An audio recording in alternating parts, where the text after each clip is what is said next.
কালকে সিনেমা দেখতে যাবো আমরা, হ্যাঁ আমি একটু যাবো, ঠিক আছে?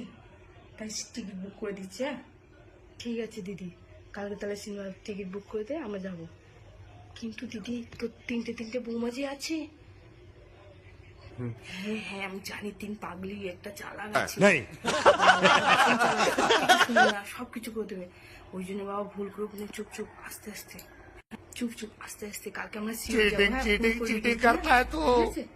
বাড়ি যাই আজকে আমি, তাহলে তাতেই কাজ করুন, কালকে তাহলে যাবো। হ্যাঁ ঠিক আছে যাচ্ছি।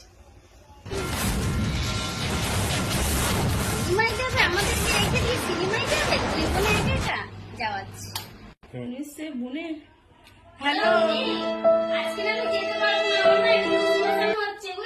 আরে বলিস না, আমার পায়খানা হচ্ছে। ঠিক আছে রাখ। বৌমা, ও বৌমা,